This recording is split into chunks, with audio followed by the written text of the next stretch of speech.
Mu bihe bitandukanye byakunze kuvugwa ko abana bari ku ntebe y'ishuri usanga batinya amasomo ya siyansi arimo imibare kuko ngo akomera, kandi ngo na n'ubu iyo myumvire iracyahari nk'uko byemezwa n'uyu mwarimu Umuhuza Gabriel wigisha muri groupe scolaire Kigembe mu karere ka Kamonyi.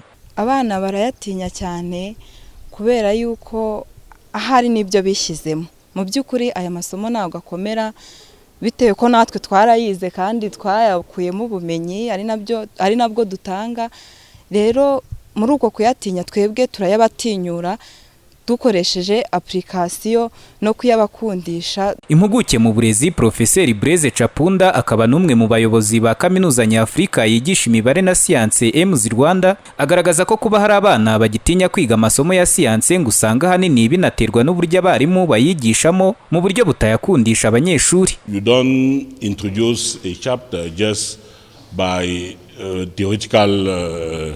theoretically giving definitions and theorems and so on. Ntukwiye gutegura isomo ngo uryigishe mu magambo gusa, ahubwo utangira ugena uburyo bw'imikorongiro y'iryo somo izafasha umunyeshuri kuryumva byoroshye. The learner to easily acquire what you want to train them on.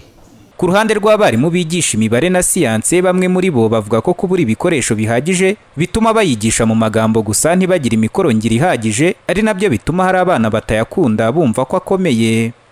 Ni ukuvuga twebwe nk'abarimu ba siyanse yo rimwe na rimwe yo tudafite ibikoresho wenda nka za laboratoire zihagije, dufata ibikoresho umwana yikuriye mu rugo tukabikoramo ibyo bikoresho byo muri laboratoire tukabyita improvisation materials. Izo improvisation tukoresha rero zituma umwana yabasha kubona cya gikoresho atagiye kugikura muri laboratoire kuko nta ziba zihari. Uko tubikora mu ishuri turabigisha cyane cyane tugira imbogamizi za materiyeri, wenda kuvuga ngo application cyane nk'ubu nk'iyo application yo gusolvinga problems by using coding coding to kubya applica cyane, ibigo bimwe na bimwe ntabwo byabyorohera kubera imbogamizi yuko amamashini internet ari bikeya ku bigo bimwe na bimwe, cyane cyane ibigo bigitangira.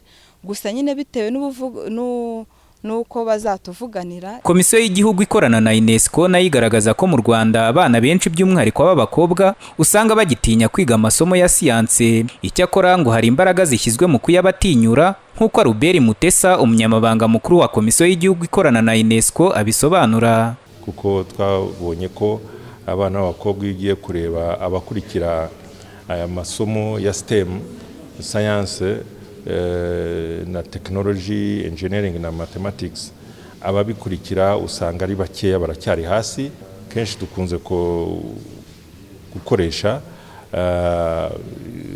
campaign, boot camp, tugatumira nyine tugafata abana tukabazanira abakuru bashobora kuba baba nk'intangarugero, bakabereka yuko ibyo bamaze kugeraho, nk'abamama babo bafite imirimo mu ikoranabuhanga. Hari abo twazanye baba pilote, abo twazanye baba engineer. Ikigo gishinzwe ibizamini n'ubugenzuzi bw'amashuri mu Rwanda NESA giherutse kugaragaza ko ubwitabire bwo kwiga amasomo ya siyansi mu Rwanda bukiri munsi ya 50%, bityo ko igihugu gishyize imbaraga mu kongera abanyeshuri bayiga bakagera kuri 80%, bavuye kuri 42% bariho ubu.